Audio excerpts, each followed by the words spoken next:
What's going on, everybody? It's Davey from the 80s, and you are now entering the Cinema Chop Shop. So park your ass right there. And while you're there, don't forget to hit the like, the share, the subscribe button. Also, if you check the link below, you'll see a Patreon account. If you click it, you become a member. All you got to do is try to recommend movies and music and trailers for me to react to. So click the damn link. Now, with that being said, we are here today to review Beau is Not Afraid. This was originally titled, I believe, Nightmare, or wait, Disappointment Boulevard. And this movie is starring Joaquin Phoenix. It has some other people in it, but this movie is centered all about Joaquin Phoenix. Now, a synopsis of this movie wouldn't do any justice because it wouldn't make any damn sense. If you've seen the trailer, then you absolutely know that this movie is just all over the place, right? Um, I'm planning on doing a movie explained video too, so make sure that you guys keep an eye out for that as well. But let's go ahead and get into what I can try to give you a synopsis. There's a man named Beau. He's going to visit his mother, and he's just surrounded by all of this chaos when he's just trying to go visit his mother. And that's about as best as I can give it to you without really just giving away full-blown details about this movie. So let's go ahead and get into the nitty-gritty.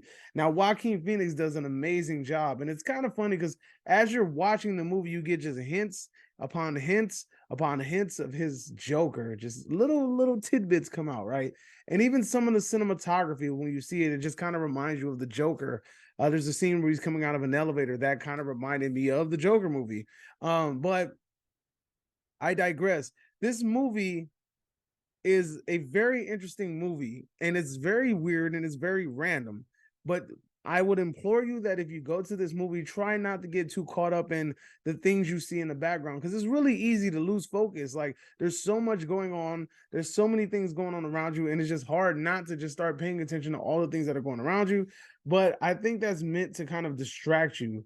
It's just kind of there to give you an idea of what the mind of Beau is like, right? The world of Beau is like, or Boo. What a Beau? I call him Beau, but I think they kept calling him Beau.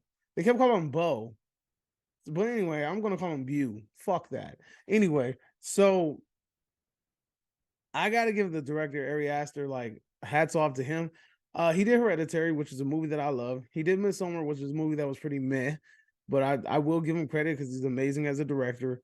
And then he did this movie, right? So I was expecting kind of like a horror movie, but when this movie was announced, so I'm like, hell yeah, Joaquin Phoenix in a horror movie, Dan, that's gonna be tight, you know. But it wasn't really a horror movie. It's really just like kind of like a psychological deep dive, right? It's like kind of like a it's kind of like a character study in a way, just sort of similar to what happened with the Joker. It's just that this man Beau is not as prestigious as the Joker. But again, the cinematography in the movie is excellent. Like they implement so many different strategies and so many techniques in this and while filming that is hard not to applaud Ari Aster for doing it, right? You have puppets, you have cartoons, you have a play setup, you have, and just the shot selection is just out of this world. And this movie goes from kooky to crazy in about 0.3 seconds. I mean, as soon as the movie takes off, you're just like, what in the hell is going on here?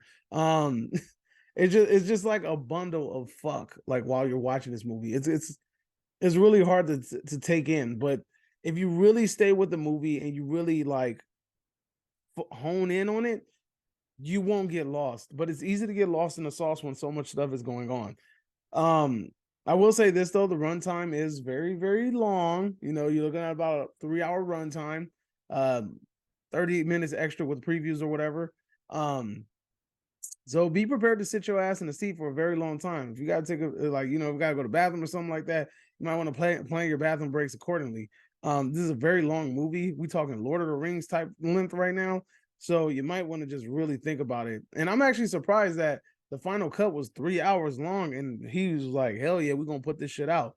A lot of people would get afraid of a runtime of 3 hours. You know, a lot of directors, a lot of studios, but A24 continuously pushes the envelope, and they love to be artsy. So you know, and this movie is very artsy, like artsy hands down, dude. Joaquin Phoenix does an amazing job in this movie, and also there's like some comedic elements in this movie. This the movie is very fucking funny. You know, there's just shit that happens that you just can't help but to laugh at because it's just these random situations that Beau constantly finds himself falling into, and you just can't help but to laugh. It's comedic in ways, but when you really look at this movie from like a deeper perspective, you really see the ideas that are touched on, like guilt and just frustration and like social anxiety and things like that. There's a whole lot of mental mental conversations that are going on, like mental health conversations that are going on within this movie. This movie really feels like it feels like you are a therapist listening to someone tell you what's going on in their mind. And I mean, like somebody who has like a mental impairment where they are just off the rails and thinking erratically, and they have all of these like lucid thoughts, and you're just sitting there and just listening to it. And but instead of just listening to it, it's actually building a feature around it. Like there's a film being made as they're talking to you about it. This is what it feels like. It really feels like you dived into the mind of somebody with mental health issues, and you're actually just seeing it live in person. But there is a story to be told in this movie, and sometimes you kind of question it, and you're just like, well, what is the story going? Like, what's the idea behind the story? What's the purpose of this movie, right? And it does become very evident in the third act, because the third act is just trying. Honestly, it really feels like this whole movie, you're sitting there and you're just trying to wonder, is this shit real or is this shit not real? That is the question, right? This is really what you feel like as you're watching the whole movie. And in order to figure that out, my friends, you're gonna have to watch that yourself. I'm gonna have to implore you to go ahead and watch this movie yourself in order to figure that out for yourself. But if you watch the movie, you still get kind of confused, don't worry, your boy Davey from the 80s got your back. He's got an explanation video coming up very shortly in order to help you out with this movie. But again, this movie's very quiet too. Like it didn't really feel like it had much music in it. It's a very quiet movie, very limited dialogue. There is dialogue, there's people talking, and then it's crazy, like as Joaquin Phoenix is talking, and he really embodied this character of somebody that is just going through this social anxiety and this low self-esteem, because sometimes when he's talking, he's just so inaudible. Like you can't understand what the hell he's saying because he's mumbling, right? At one point, there's a reason why that you can't understand what he's saying, and it makes complete sense, right? But there's other times where he's talking and he's mumbling. You're like, what is he saying? And that just it goes to show that he really digs deep into what this character is and who this character is. His character lacks confidence, therefore, he's not going to speak with authority. He's not going to speak loudly. And it's just the little things that you see in these movies that really make you appreciate, Joaquin Phoenix as an actor, because the man is amazing.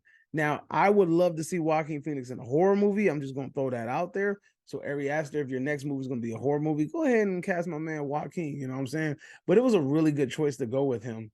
And like I said, it's hard not to go into like the really big details of this movie without giving things away. So I can't really give things away, but it's just fun to watch this movie, and it's just fun to pay attention to the background, and it's fun to kind of look at the writing on the wall, literally, right? It's just as you just look and focus on the world that is Beau, you start to notice just different things, and it's really just compelling. Like I really thought I was gonna have a hard time staying awake during this movie, being entertained by this movie, keep following along with this movie. But honestly, like this movie went really smoothly. Like it felt like a long movie, but it didn't feel like a 3 hour long movie, if you know what I mean. So here on the Cinema Chop Shop, we grade movies in 3 ways. Count them 3 ways: either get bodied and sent to the bowels of hell.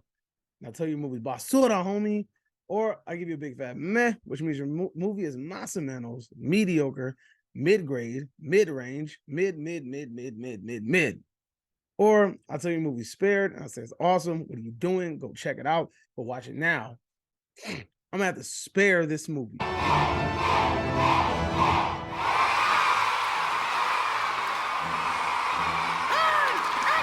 ain't earned the death. He ain't earned the death at my hands. God's only man, spared by the butcher.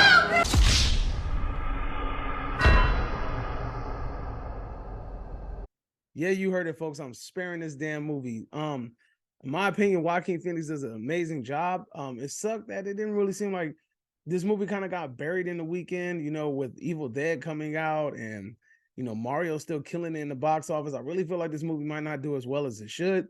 But to be honest with you, it's a really good movie, and I really think people should go ahead and check it out.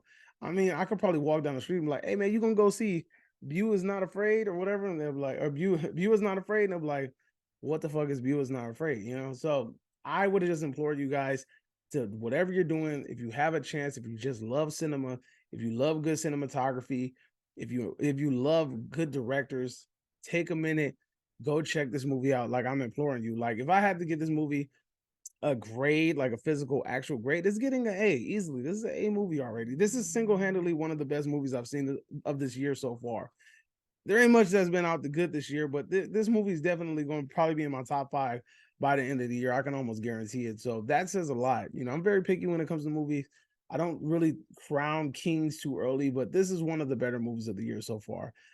A24, even though they hit or miss, this is definitely one of their hits, right? And Ari Aster, you have even though I didn't like Midsummer, I did enjoy this. So kudos to you for doing that. So that's all I got. Let me know if you agree or disagree, whatever the case may be. Drop it in the comment section down below. You are now exiting the Cinema Chop Shop. Make sure you hit the subscribe button on the way out. Make sure you hit the like button on the way out. And I'll see you guys next time. Adios.